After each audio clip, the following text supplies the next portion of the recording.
Now, for those wondering, um, I am going to be personally revisiting the Chris Watts case. That's correct.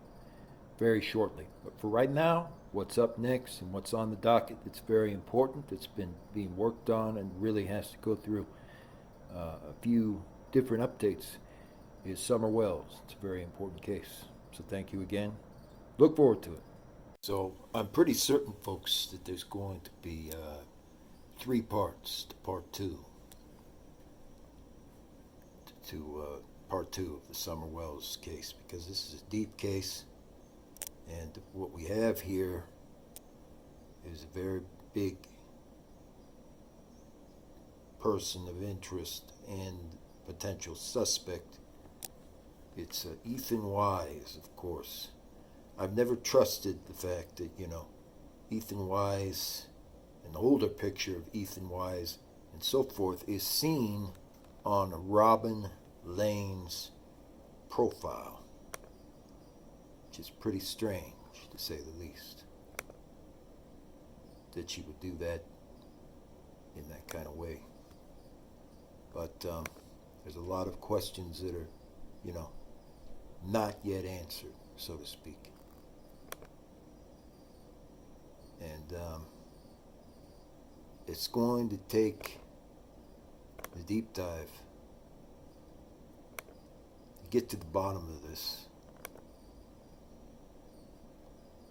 once and for all, because almost no one is asking the real questions that need to be asked when it comes to these extended family members of Summer Wells. Now, this is, of course, a interesting address here, in Hickston, Tennessee. But what was just fascinating about this is they left all the trash, all the garbage and everything was just left out on the side of the street corner like that. And that's odd. This is a very, very wealthy neighborhood.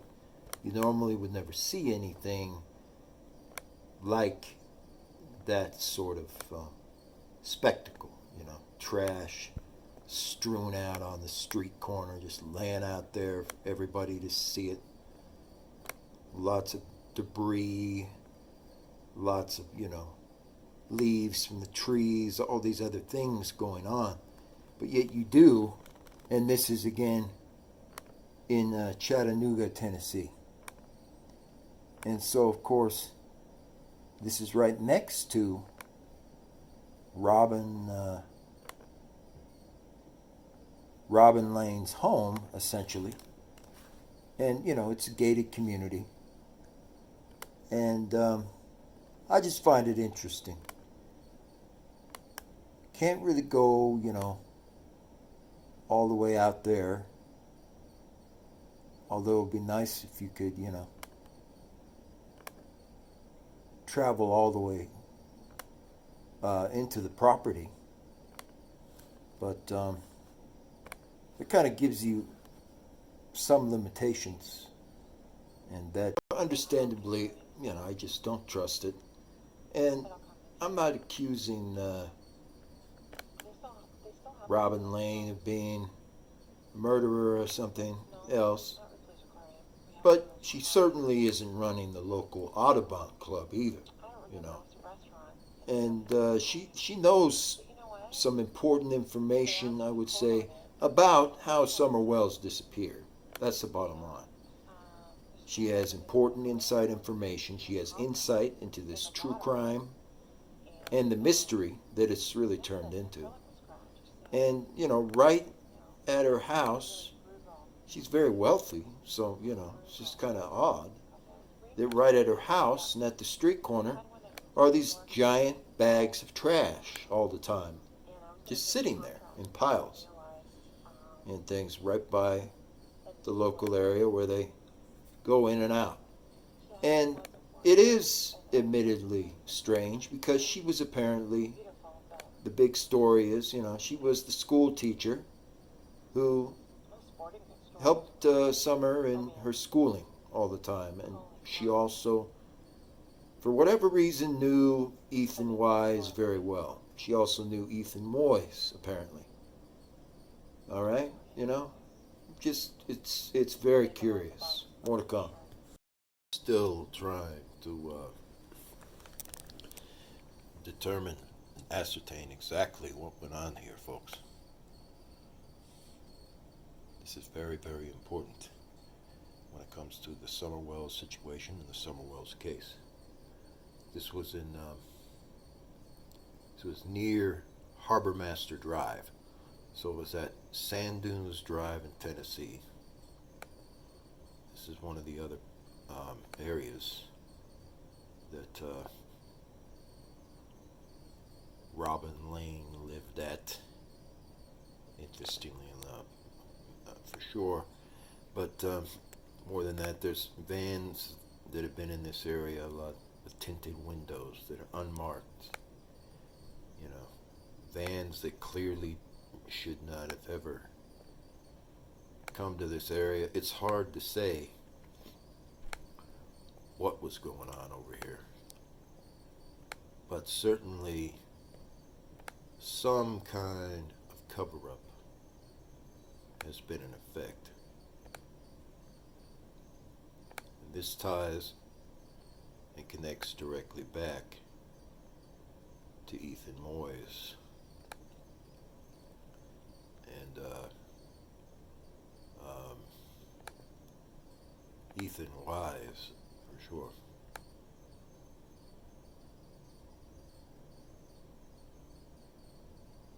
And what needs to be really dissected about that is his cousin, basically his relative, in other words, Aurora Moyes, or Moyes Aurora, something like that. It's a very strange name. Is in Concaron, California, apparently. And out here,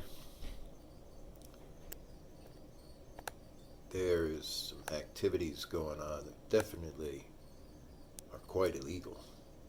But he collects these same Tacoma trucks, and then Ethan Wise will work on these trucks, of course. And Aurora, I think his name is Moyes Aurora. He would do something special to these trucks, apparently. And that's really where the question comes in about whether or not at least two of these trucks and so on were used for trafficking, because they put actual jugs, giant jugs and empty jugs filled with all these different liquids. You can't even make this up. They put that into the back of the pickup, and then they just go on. Because essentially what they do with these trucks is they place these giant jugs and containers, empty containers, containers full of liquids and so forth, into the back of these trucks. And some of them were allegedly, outfitted with blood and all sorts of things. And so it's been said that that's where the real problem comes in, is a number of these trucks, at least two of them, were used for, trafficking operations, to assist with trafficking of these kids and so on. And so it's very important to document what in the world he was doing, selling all these trucks,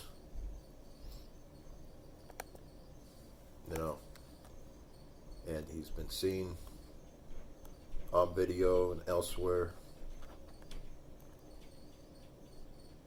of course, working with these trucks in relation to the Air Force. And we don't have concrete answers on why yet. And so that's why this is so important, to get these answers. And that's why this is really turning into a deep dive, is getting those answers is easier said than done. The truck, folks, was in Ohio, but its plates were registered to North Carolina.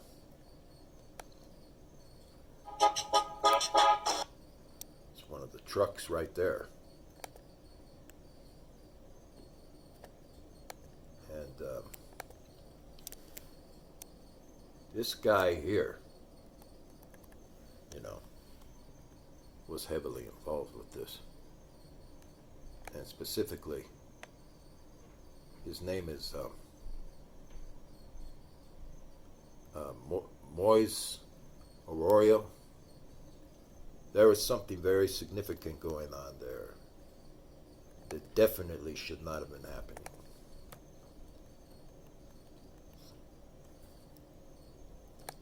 And, these again is coming back to why was Moise Arroyo and why was Ethan Wise always helping Robin Lane basically cover for these trucks, and try to make it seem like they were just doing some deliveries. Deliveries of what? We still don't know to this day what those deliveries are really doing and why Don Wells was always taking time off work.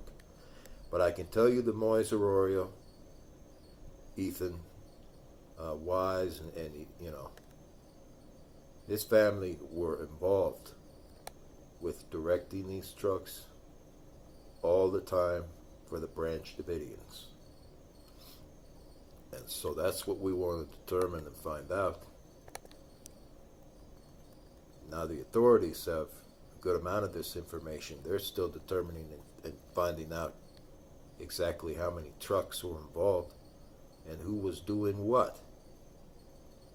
You can't ever make any of this up. It's a fairly disturbing thing. And why has Robin Lane been lying about this is a good question. Since day one. That's what we want to find out and get to the bottom of. Because I believe more than anyone else, Robin Lane is hiding something. And it sure would be nice to know exactly what that is, wouldn't it, folks? This is, of course, Big Elm Road back in Kingsport, or back near Chapel Hill in Kingsport, Tennessee, where a lot of this all began. And I'm leaving you with this note. Big Elm Tunnel and the cave are directly near a spot where Robin Lane would frequently, stay for various vacations. Allegedly had a house or housing complex over here. Sorry, I'm just saying that allegedly had a housing complex and official hostel out here where they stayed at. So, I'd like to get answers to those questions. A lot of people would like to get answers to those questions. A cave and things, out here on Big Elm Road. And to this date, we don't have answers to those questions. But the Branch Davidians apparently did have some type of compound, allegedly, right here in the area of Big Elm Road. And with the sightings of the cave and things like that, I just found it very interesting. So I'll leave you guys with that.